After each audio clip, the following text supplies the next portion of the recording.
Bismillahirrahmanirrahim. Assalamualaikum warahmatullahi wabarakatuh. Adik-adik boleh on mic ya?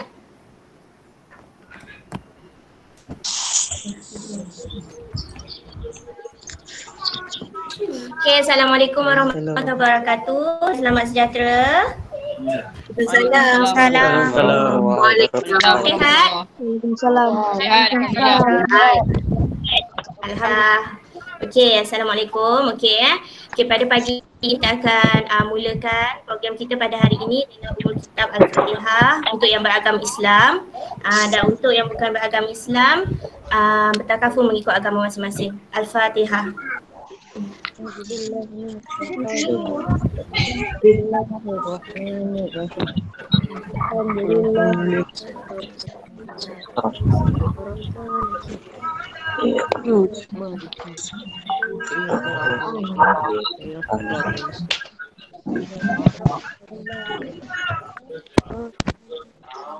Okey, Alhamdulillah kita diberi kesempatan lagi untuk bersama-sama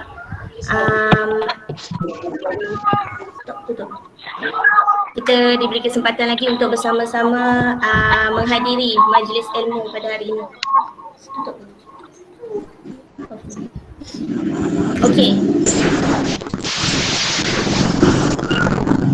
Okey, ingat lagi tak sesi lepas jam ini cahaya. Ingat tak ada? Siapa yang hadir sesi lepas?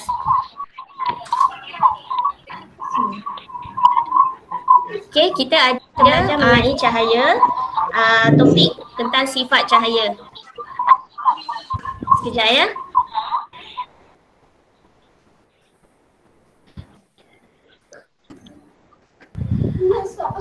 Okey, so tahniah diucapkan kepada adik-adik yang telah berjaya menjawab soalan kuis dengan tepat.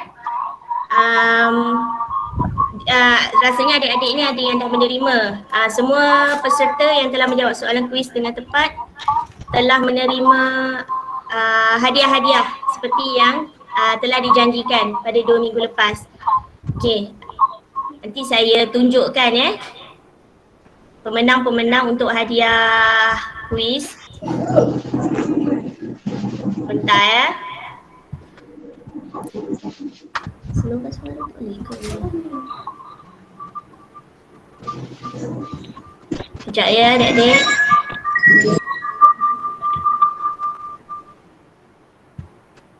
Kakak tak boleh lah kakak.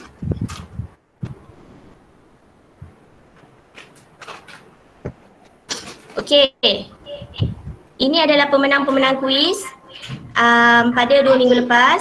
Okey, kita tengok kat sini. Tengok hadiah menarik menanti anda. Mudah je anda dapat hadiah tu. Okey, so hari ini akan ada kuis juga. Okey, hari akan ada kuis juga. So adik-adik kena bersedia untuk menjawab kuis pada hari ini. Okey, pada akhir ceramah kita pada hari ini, pada akhir. Okey, adik-adik mesti tertunggu-tunggu tentang topik kita pada hari ini mengenai apa. So nanti kita akan saya akan menjemput penceramah kita pada hari ini, Puan Munirah, untuk menyampaikan topik kita pada hari ini. Dipersilakan. Terima kasih diucapkan kepada moderator kita pada hari ini, iaitu Dr. Rozia, rakan sahabat baik saya. So diucapkan ahlan wa sahlan, assalamualaikum kepada semua adik-adik, rakan pendengar yang dirahmati Allah sekalian. Kaifa halukum antum hari ni? Kaifa halukum jami'an? Alhamdulillah. Ana bi khair. Ana bi khair. Ahsantum. Semuanya sihat, alhamdulillah, ceria masing-masing dekat rumah. Semangat pagi ni nak dengar perkongsian daripada saya. Okey, harap-harapnya perkongsian pada hari ini memberi manfaat lah kepada pendengar semua. Semoga kita dapat sesuatu yang bermanfaat untuk kita. Okey, saya difahamkan hari ini juga ada audience berbangsa Cina. Okey, Ni Hao Ma. Okey, dalam bahasa Cina Ni Hao Ma tu saya baru google lah sebenarnya kan, tanya apa khabar dalam bahasa Cina, Ni Hao Ma. Okey, saya share tanpa melengahkan masa lagi, saya share slide hari ni lah.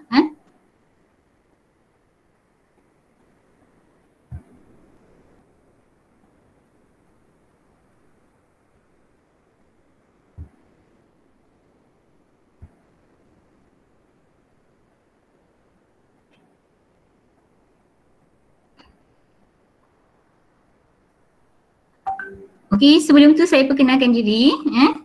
Saya Puan Munirah binti Abdul Rahman, bertugas di UTHM di Jabatan di Fakulti Kejuruteraan Elektrik dan Elektronik, di bawah kluster, sekarang kita tak panggil jabatan, di bawah Jabatan Kejuruteraan Elektronik. Okey, saya di bawah kluster Kejuruteraan Komputer lah. Okey, saya nampak Atik tadi buka kamera. Atik, apa khabar Atik? Sihat. Alhamdulillah Atik. Okey.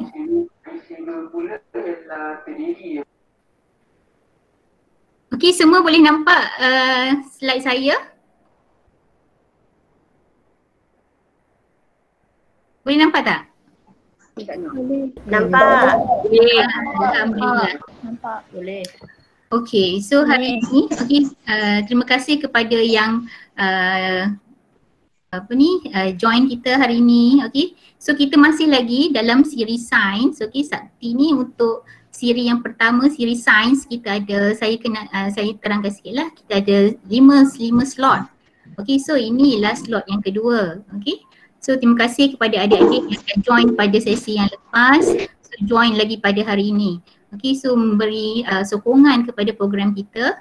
Okay, dan supaya kita pun sama-sama, saya pun sebenarnya masih belajar lagi. Okay, kita sama-sama belajar. Okay, semoga kita dapat sesuatu lah daripada perkongsian pada hari ini ya. Okay, adik-adik. So rasanya sebelum kita mulakan, saya mulakan perkongsian. Okay, eloklah saya rasa kita baca doa penerang hati. Okey, supaya adik-adik dan saya pun memahami apa yang cuba disampaikan pada hari ini lah. Okey, dan saya percaya adik-adik pun dah biasa baca doa ni kan setiap kali sebelum mula belajar, supaya kita Allah terangkan hati kita untuk mudah memahami apa yang kita nak belajar ni. Okey, sama-sama tadah tangan. Okey, bismillahirrahmanirrahim. Rabbi shrah li sadri wa yassir li amri wahlul 'uqdatam min lisani yafqahu qawli. Wahai Tuhanku, lapangkanlah bagiku dadaku dan mudahkanlah bagiku tugasku dan lepaskanlah simpulan dari lidahku supaya mereka faham perkataanku. Amin ya rabbal alamin. So untuk pengetahuan adik-adik, surah ni doa ni sebenarnya ialah daripada surah Toha. Surah Toha di dalam Al-Quran, surah Toha ayat 25 ke 28. Okey, saya nak tanya, ada sesiapa tak tahu surah ayat ni ialah tentang apa? Ialah doa apa sebenarnya? Ada sesiapa yang tahu tak? Tak ada. Okey, so sebenarnya ayat surah Toha 25 hingga 28 ni ialah sebenarnya doa Nabi Musa kepada Allah Subhanahu Wa Taala untuk memudahkan memudahkan urusan Nabi Musa untuk berhadapan dengan Firaun pada ketika itu. So adik-adik kalau ada sebarang masalah, sebarang nak memohon pertolongan daripada Allah Subhanahu Wa Taala untuk mudahkan urusan, so mungkin boleh baca ayat ni lah. Doa penerang hati. Okey adik-adik, berbalik kepada topik kita pada hari ini. Okey. So nak tanya adik-adik, inilah logo ataupun signboard, tidak halal, non halal. Adik-adik pernah nampak tak signboard ni? Pernah. Pernah? Tak pernah? Pernah. Okey, dekat mana Pernah. kita selalu nampak tanda ni? Pasaraya. Pasaraya, market. Market. Banyaknya dekat pasaraya ataupun pasar dan sebagainya lah, yang mana-mana adik-adik dah pernah nampak kan. So adik-adik, biasanya dekat tempat yang ditulis sign ini tidak halal ni, apa yang biasanya dijual di situ? Arak. Khinzir. Arak lagi? Khinzir. Khinzir. Okey, daging khinzir. Okey, daging khinzir. Dan mungkin ada banyak-banyak lagi beberapa produk yang tidak boleh dimakan ataupun diambil oleh kita sebagai orang Muslim lah. Okey. So kita kena tahulah, okey, apa yang kita sebagai Muslim kita kena tahu apa yang kita boleh makan, apa yang kita tak boleh makan, apa yang Allah dah halalkan, apa yang Allah dah haramkan kepada kita sebagai Muslim. Okey, sebab setiap yang Allah haramkan tu sebenarnya ada dia punya kebaikan untuk kita sebagai hamba Allah yang diciptakan oleh Allah ni lah. Okey. Okey, so sekadar pengetahuan, menambah pengetahuan kepada adik-adik, okey. Kalau pergi ke pasaraya, okey, dia ada banyak, kalau makanan produk yang kita nak beli tu, adik-adik kena pastikan dia ada logo halal. Okey, ada logo halal. Dan logo halal dia ada banyak jenis. Okey, ada yang cuba meniru logo halal, dia jadi tidak sah, ada yang illegal, yang fake. Okey. So adik-adik nampak gambar ni, okey, inilah yang besar ni ialah logo halal yang original. Okey. So kita sebagai seorang Muslim kita kena mencari yang halal. Okey, kita kena mencari makanan yang halal untuk kita makan lah. Okey. So nanti adik-adik boleh tengoklah kat bawah ni ada beberapa logo yang fake lah. Okey, so kita berhati-hati Adik-adik boleh tengok nanti sebelum beli apa-apa, contoh yang paling biasa adik-adik beli kalau dekat pasaraya apa? Jajan ke kan? Keropok ke apa ke. So dia penting untuk kita tahu, okey, ada logo halal ni supaya kita yakin untuk makanlah makanan yang kita nak beli tu. Okey, saya nak kongsikan sikit okey cerita ni, okey. Saya ada pernah sekali, okey, saya pergi ke pasaraya dan saya teringin nak makan marshmallow. Adik-adik pernah makan marshmallow tak? Pernah. Tak rasa dia? Pernah. Yang goreng tu. Manis sangat. Manis sangat. Oh, okey. So tapi pada saya memang teringin sangat nak makan marshmallow ni. Marshmallow tu kan yang berwarna-warni tu kan. Nampak Ya. menyelerakan. So adik-adik, apa nak beritahu saya terlepas pandang sebab kita biasanya dekat Malaysia ni kita rasa apa yang dijual di pasaraya tu biasanya ialah produk yang halal. Okay, saya pun dengan kawan saya lah pada ketika tu kami di universiti. Okay, kami pun beli marshmallow tersebut. Dan sambil belajar makan kan, tapi tiba-tiba terbelik dekat dia punya packaging tu, okay, ada gambar binatang yang kita dilarang makan. Betul, kami dua-dua ni terkejut. Kata Masya Allah, kita dah termakan benda ni. Okay, dia sebenarnya benda tu tidak halal lah. Okay. So mungkin ada dia punya unsur-unsur di dalam bahan yang membuat marshmallow tu yang tidak dibolehkan untuk kita sebagai Muslim untuk makan. So dekat situ pengajarannya sejak daripada itu saya akan berhati-hati. Okay, bila nak beli apa-apa produk kita kena pastikan, kena tengok betul-betul dekat packaging tu dia ialah halal ataupun tidak. Okay, so adik-adik, okay, berikutan daripada itu, okay, saya rasa elok untuk kita kongsikan apa perkara ataupun makanan-makanan yang Allah haramkan kepada kita umat Islam untuk dimakan, kan? So hari ini saya memilih topik hikmah penciptaan apa? Boleh teka tak? Tuhan. Benda haram. Hikmah penciptaan benda haram. Oh, itu sikit lagi tu tekaan hampir tepat. Khinzir. Pandai. Okay, so hari ini saya akan sharekan tentang hikmah penciptaan. Itu yang saya masa minggu lepas saya sebagai moderator saya kata bab 1 kan. Itu sebab nak kata nak bagi gambaran kat adik-adik, kasih apa, feel sikit lah, okey. Untuk hikmah penciptaan babi ataupun khinzir ni lah word daripada perkataan dari bahasa Arab, okey. So saya akan gunakan perkataan Melayu lah, biasa kita guna babi lah, okey, untuk perkongsian pada hari ini. Okey adik-adik, inilah isi kandungan dia. Isi kandungan apa yang saya akan bincangkan pada hari ini. Okey, yang pertama, okey, sebelum tu saya nak ingatkan adik-adik, kalau ada siapa yang ada pen dan kertas, boleh bersedialah kalau nak catat poin-poin penting. Okey, sebab saya ada menyediakan 7 hadiah, okey, kepada adik-adik yang berjaya jawab kuis di akhir nanti. Kuis pun tak susah, ada 6 soalan saja, okey. Menggunakan platform Quizizz, agak mudah. So siapa yang bertuah, nanti adik-adik saya akan bagi buku ni. Hadiah-hadiah ialah ensiklopedia serangga dalam Al-Quran, okey, untuk anak-anak. So saya sebagai yang dewasa pun baca sangat teruja, okey, dan teringin nak tahu banyak benda haiwan yang Allah ceritakan dalam Al-Quran, okey, yang kita tak tahu apa hikmah penciptaan di sebaliknya. So kalau siapa yang bertuah, nanti kalau dah berjawab akan dapat buku ni lah, okay, dengan berserta ada hadiah iringan yang lain.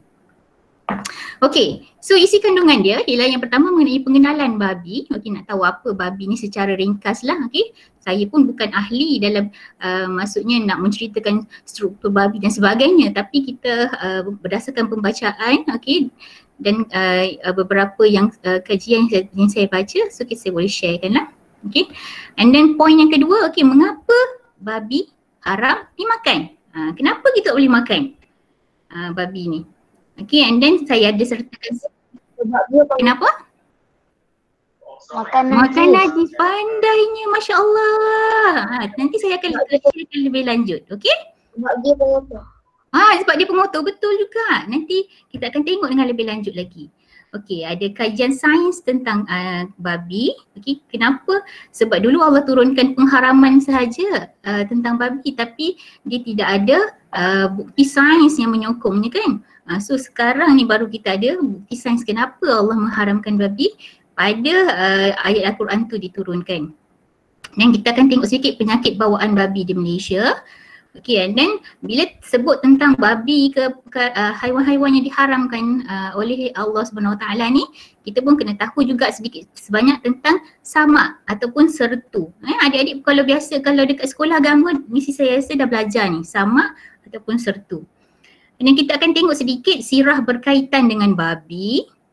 Okay, yang last kali ni ialah apa pengaruh media kepada adik-adik lah, okay, yang biasa tengok TV kan, pembacaan dan sebagainya yang berkaitan dengan babi.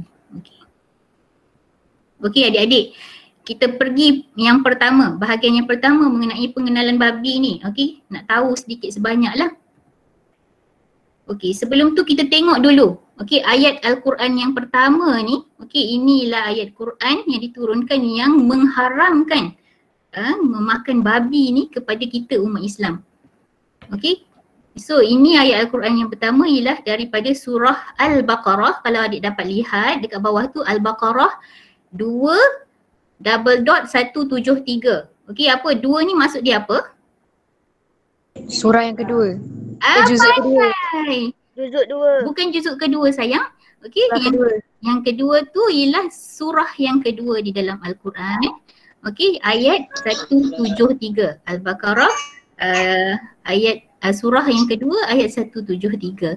Okey, dia bermaksud, saya bacakan dia punya maksud, sesungguhnya Allah hanya mengharamkan kepada kamu memakan bangkai, okey, dan darah, okey, dan daging babi. Okey, dengan jelas Allah nyatakan kat sini, dan daging babi dan binatang-binatang yang disembelih tidak kerana Allah, maka sesiapa terpaksa memakannya kerana darurat sedang ia tidak mengingininya dan tidak pula melampaui batas pada kadar benda yang dimakan itu, maka tidaklah ia berdosa. Sesungguhnya Allah Maha Pengampun lagi Maha Mengasihani. Okey, inilah ayat yang Allah turunkan. Okey, ayat berkenaan dengan pengharaman memakan daging babi. Dia nyatakan secara jelasnya adik-adik dekat sini daging babi. Okey, so kita sebagai orang Islam, Okey, kita ada rukun iman, okey, yang mana kita disuruh mempercayai kitab Al-Quran lah. Okey, so apa-apa yang Allah turunkan tu kita yakin dan percaya dia ialah kebaikan ataupun apa yang disuruh untuk kita sebagai hamba untuk laksanakan lah. Okey. Okey adik-adik. So berkaitan dengan ayat tadi, okey kita kena tahu sikit apa itu babi. Okey dalam bahasa Melayu, okey ini dirujuk dari Dewan Bahasa dan Pustaka. Okey babi, okey dia sebut babi ni ialah binatang mamalia yang berbadan gemuk, berkaki pendek, kaki dia pendek, okey berkulit tebal, okey dan bermuncung. Okey yang mana bermuncung ni, okey haiwan yang bermuncung ni diharamkan bagi orang Islam. Okey dan satu lagi, okey dia kata makna definisi yang kedua ni, kata babi. Okey inilah kata makian yang digunakan kerana sangat marah atau benci seseorang. Sebab maksudnya bila kita marah, kadang-kadang kita dengar kan ada orang apa, kita panggil dia mencarut lah. Maksudnya kata makian yang disebut babi. Okey nak katakan maksudnya yang babi tu disebut sebab terlampau marah dan mengeluarkan perkataan yang kotor lah terhadap orang tersebut. Okey. So itu menurut Kamus Bahasa Melayu. Okey, so ini sedikit sebanyak okey berkenaan dengan babi yang kita tengah belajar ni. Okey. So nama saintifik dia okey ialah Sus scrofa. Okey. Nama saintifik babi ni lah Sus scrofa. Okey, dia ialah merupakan binatang mamalia. So saya percaya adik-adik dah belajar di sekolah. Okey, bagi yang darjah 5, mungkin ada sedikit sebanyak dah pernah dengar perkataan mamalia ni. Apa binatang mamalia ni? Okey, bermuncung panjang dan berhidung lepeh. Okey. So kalau tengok dekat sini mamalia bermuncung panjang dan berhidung lepeh, okey. Khinzir ni, okey babi ni mempunyai penglihatan yang kurang baik. Okey mata dia penglihatan kurang baik tetapi deria bau dia sangat bagus. Okey. Sebab kenapa deria bau dia bagus? Sebab dia digunakan untuk mencari makanan lah. Okey, sebab tu dia punya menggunakan dia punya hidung dia tu. Okey. Apa lagi? Okey, dianggap salah satu mamalia pintar, okey dan lebih pintar dan mudah dipelihara berbanding anjing dan kucing. Okey, so babi ni merupakan omnivore. Okey, apa yang adik-adik tahu tentang omnivore? Makan herbivore. Sayur dengan daging. Sayur dengan Pandai. Pandai. Masya Allah, tabarakallah. Okey, omnivore ni ialah haiwan yang makan daging dan tumbuh-tumbuhan. Okey. So untuk di negara seperti Amerika Syarikat, bagi babi yang dipelihara, okey dia biasanya diberi makan diet jagung. Okey, manakala di Eropah dia bagi makan menggunakan diet barley lah. Okey. So dikata kat sini, okey berat anak khinzir yang lahir ni lebih kurang dalam 1.1 kilogram dan dia boleh bertambah dengan cepat. Okey, dalam bertambah 2 kali ganda dalam seminggu. So berat khinzir dewasa ni mungkin boleh mencapai 140 kilo hingga ke 300 kilo lah. Okay. So maksudnya babi ni boleh produce daging yang banyak lah. Okay. Dan biasanya babi ni dijumpai di seluruh dunia. Okay. Okay, so ini tadi, okay kalau gambar yang pink ni, pink ni kita nampak macam comel kan. Kalau adik-adik pernah tengok cerita Peppa Pig, pernah tengok tak? Pernah. Ada yang pernah, ada yang tak pernah. Pernah. Peppa Pig. Okay, so Peppa Pig tu dia warna apa? Pink. Pink, kan? Warna pink. So warna pink ni biasanya ialah penyu babi yang diternak, yang dijaga di ladang. So kalau adik-adik tengok gambar ni, okay, ini babi yang berwarna hitam. Okay, ini biasanya inilah babi liar lah ataupun babi hutan. Okay, tadi saya dah cakap babi ni ialah binatang mamalia. Okay, so adik-adik boleh refresh semula dah belajar dekat sekolah apa binatang mamalia ni kan. Mamalia ni ialah dia mempunyai saraf tunjang, bertulang belakang, dia ada jantung dengan 4 ruang, okey badan dia ada bulu, ditutupi bulu, mempunyai cuping telinga, dia mempunyai kelenjar peluh. Okey nanti kita akan tengok. Poin kelenjar peluh ni sangat menarik lah untuk babi ni. Mamalia betina melahirkan dan menyusukan anak kecuali mamalia yang sangat primitif, okey. Seperti platypus dan setengah tenggiling itu untuk mamalia lain lah, okey. Dia bernafas melalui peparu dan berdarah panas lah, suhu badan dia tetap, okey, berdarah panas.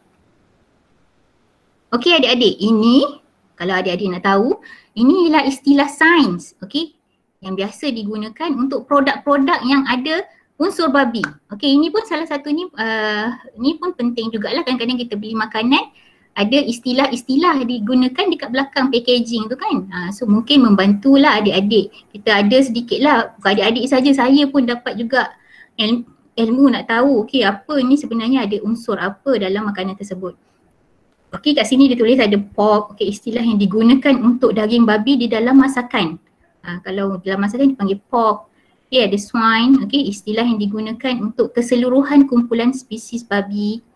Hog, okey, ini untuk babi dewasa. Berat dia 50 kilo, okey, melebihi. Okey, boar, okey, inilah babi liar.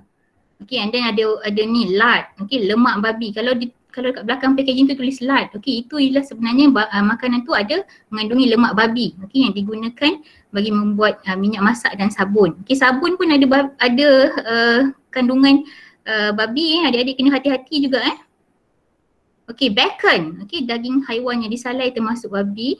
Okey, ham, okey, daging pada bahagian peha babi. Okey, saw, okey, istilah untuk babi betina dewasa, okey, mana dia jarang digunakan. Saw milk, okey, susu babi. Okey, pig, istilah umum untuk seekor babi. Okey, sebenarnya bermaksud babi muda berat kurang daripada 50 kilo. And then dia ada porcine lah. Okey, istilah yang digunakan untuk sesuatu yang berkaitan dengan berasal daripada babi. Porcine sering digunakan di dalam bidang perubatan untuk menyatakan sumber yang berasal daripada babi. Okey, so saya rasa nanti mungkin kita akan sharekan bahan-bahan ni kepada adik-adik lah, mungkin nanti nak buat revision dan sebagainya. Okey adik-adik, selain daripada tu ini ialah hasil daripada pemprosesan babi. Kalau adik-adik tengok sebenarnya satu ekor babi tu semua tu boleh digunakan okey dalam penghasilan produk-produk okey yang ada di pasaran ni lah. Okey, daripada dia punya lemak, okey, kulit, organ dalaman, darah dia. Darah pun boleh guna adik-adik ya. Okey, tulang dia, bulu dia, daging dia dah sudah tentulah memang kita orang yang bukan Muslim ni dia makan kan. Okay, nak katakan keseluruhan babi ni digunakan untuk penghasilan, ada certain produk. Sebab tu adik-adik kita kena berhati-hati terhadap barang-barang ataupun produk yang mengandungi unsur-unsur babi ni. Ni saya kata tadi, kalau adik-adik tengok okey, daripada kulit dia kata kat sini boleh menghasilkan ada gelatin. Dia boleh menghasilkan ni marshmallow yang saya cerita tadi, soft candy, yogurt, ice cream, capsule. Capsule ni macam kalau kita ada makan ubat yang macam jernih itulah, buat jelly. Macam kapsul tu yang macam ada cecair kat dalam kan? Betul. So tu kena hati-hati. Nanti nak beli kena tengok ada ke tak unsur-unsur daripada tengok bahan ni. Betul sayang. Nanti tengok kat belakang tu betul ke tidak, ada tak bahan yang terlarang ni. Okey. Okey, adik-adik pun juga nanti boleh minta bantuan daripada mak ayah kan. Bantu nak tengok nak beli apa-apa, tanya mak ayah dulu. Sama ada barang-barang ni kita boleh beli ataupun tidak, boleh makan ataupun tidak Okey.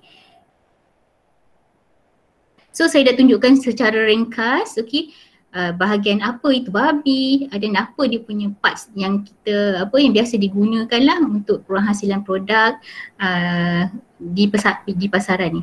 Okey, ini untuk menjawab mengapa babi haram dimakan. Mengapa barang haram dimakan ni? Kenapa Allah larang kita ni adik-adik tak bagi makan babi ni? Diharamkan oleh Allah sebab dia najis. Dia najis. Okey, kita tengok satu-satu ya. Okey, yang pertama. Okey, tabiat makan babi yang menyukai benda-benda yang kotor, jijik dan najis. Sebab babi ni suka makan benda-benda yang kotor. Dan babi ni dia ada sifat dia satu binatang yang rakus. Okey. Contohnya apabila perut ni dah penuh atau maksudnya babi ni dah kenyang ataupun makanan dia dah habis dah dia makan, babi ni akan memuntahkan semula isi perutnya dan memakannya lagi untuk memuaskan kerakusannya. Maksudnya sifat babi itu sendirilah rakus. Okey. Yang kita tak nak lah, okay, kita sebagai manusia ni meniru sifat-sifat yang tak elok ni. Okay. Okay, babi memakan semua yang boleh dimakan di hadapannya. Apa yang dia rasa dekat depan dia, sebab tadi dia omnivore, dia boleh makan semua sayur-sayuran, daging dan sebagainya. So dia makan semua yang boleh dimakan di hadapannya lah. Okay. So itu sebab yang pertama, kenapa babi tidak boleh dimakan. Okay, kita tengok sebab yang kedua. Okay, tadi kalau adik-adik ingat saya dah mention, okay, untuk mamalia ni dia mempunyai kelenjar peluh kan, betul tak? So kalau adik-adik tengok gambar ni, okay, ini gambar babi yang sedang berkubang. Okay, kenapa babi berkubang? Ada sesiapa tak yang tahu jawapan? Untuk Tak. sejukkan badan dia. Menunjukkan badan. Sebab badan dia panas, dia nak sejukkan badan dia. Okey, saya nak tanya, kenapa badan babi ni panas? Kenapa dia nak sejukkan badan dia? Kalau Dia darah panas. Lemak banyak. Darah panas. Okey adik-adik, kalau adik-adik tengok badan kita sebagai manusia kan, kalau adik-adik perhatikan kulit adik-adik, satu badan kita ni kita ada kelenjar peluh. Okey, kelenjar peluh ni adik untuk merembeskan toksin, nak keluarkan toksin, keluarkan peluh. So apa jadi, bila adik-adik dia berpeluh, angin pun datang menyapa adik-adik. Pasang kipas kuat-kuat, apa akan jadi pada adik-adik? Peluh tu Syok. sejuk.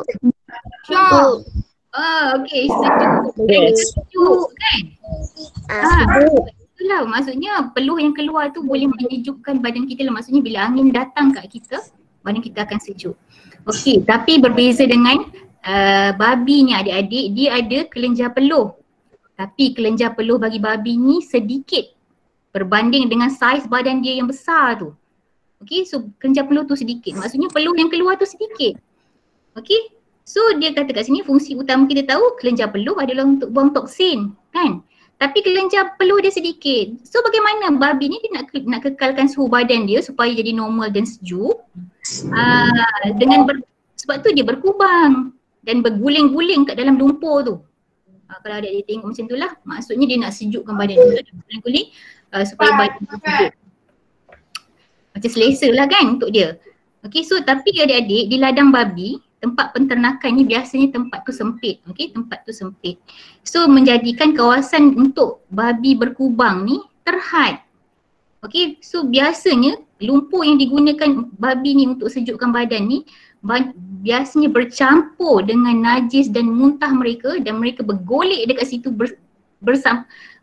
bergolek dengan muntah dan najis tadilah. Adik-adik boleh bayangkan tak?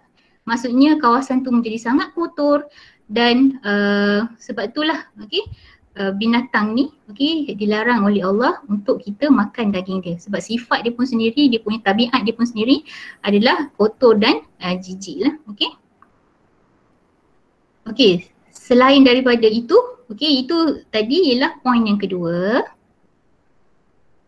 Sebentar ya penceramah. Okey. Saya ada nampak ada adik-adik kita yang ambil angkat tangan ni. Ada soalan ke?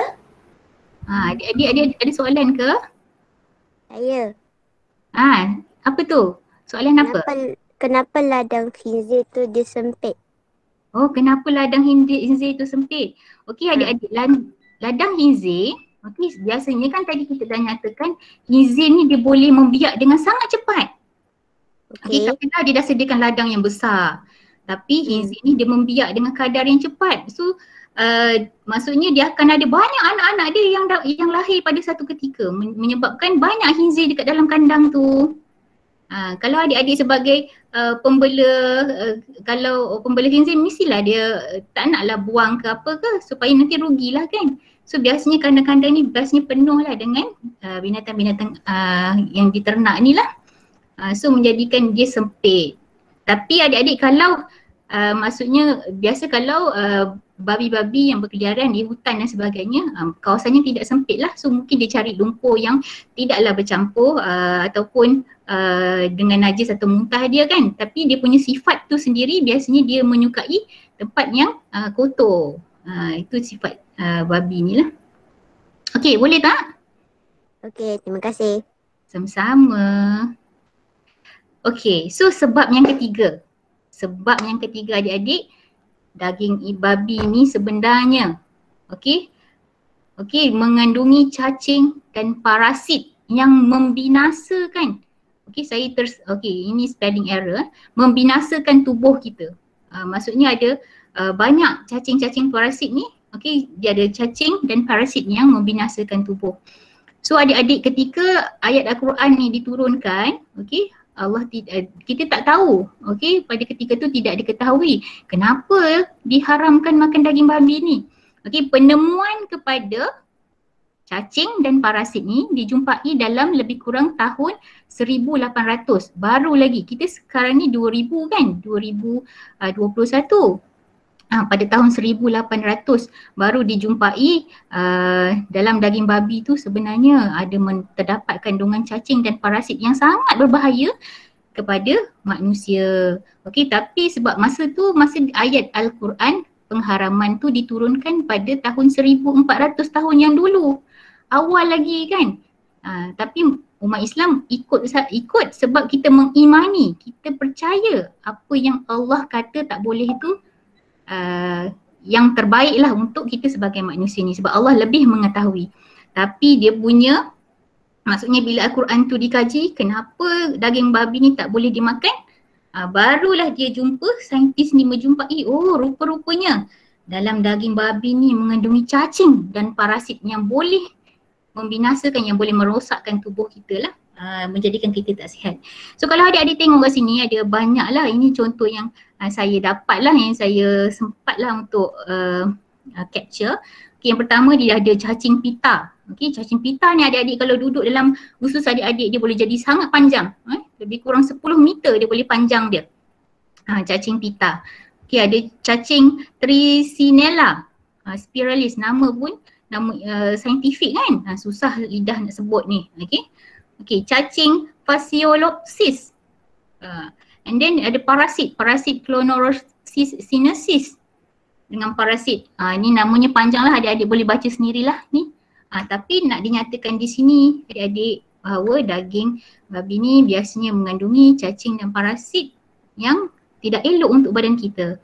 Yang mengetahui itu ialah Allah Subhanahu Wa Taala yang menjadikan kita. Dia tahu apa yang terbaik untuk hamba-hambanya. Sebab tu dilarang untuk makan daging babi. Sebab itu adik-adik dalam Al-Quran tu sebenarnya bukan ayat yang pertama tadi saja yang melarang kita makan babi. Ada juga ayat Al-Quran yang lain yang melarang makan babi. Maksudnya Tanya boleh? Ya. Apa beza cacing dengan parasit?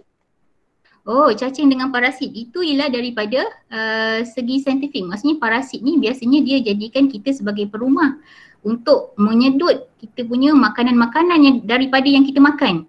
Sebab tu parasit cacing ni dia biasa duduk lama, boleh bertahan lama dekat dalam badan kita. Kalau parasit ni, parasit ni mungkin dia akan memberi banyak simptom-simptom yang merosakkan kita punya salur darah dan sebagainya.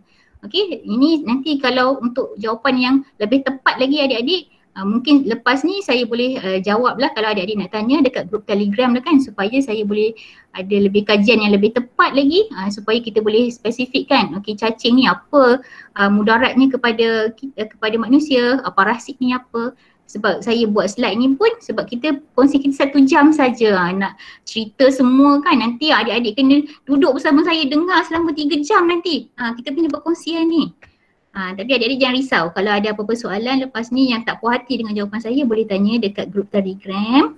Nanti saya akan cuba jawab dengan lebih tepat lagi lah soalan adik-adik tersebut. Boleh tak? Terima kasih. Sama-sama. Adik-adik, ni ayat Al-Quran yang kedua yang menegaskan pengharaman babi. So inilah dalam surah Al-An'am. Ini surah yang ke-6 ayat 145. Yang mana dia katakan ini terjemahannya, katakanlah wahai Muhammad, aku tidak dapati dalam apa yang telah diwahyukan kepadaku sesuatu yang diharamkan bagi orang yang hendak memakannya melainkan kalau benda itu bangkai atau darah yang mengalir atau daging babi. Kerana sesungguhnya ia adalah kotor. Allah nyatakan kat sini. Okey, dia kata daging babi itu kerana sesungguhnya ia ada kotor atau sesuatu yang dilakukan secara fasik, iaitu binatang yang disembelih atas nama yang lain dari Allah Subhanahu Wa Taala. Kemudian sesiapa yang terpaksa memakannya kerana darurat sedang ia tidak mengingininya dan tidak melampaui batas, maka sesungguhnya Tuhanmu Maha Pengampun lagi Maha Mengasihani. Okey, itu ayat yang kedua lah adik-adik yang berkaitan dengan pengharaman babi ni. Okey.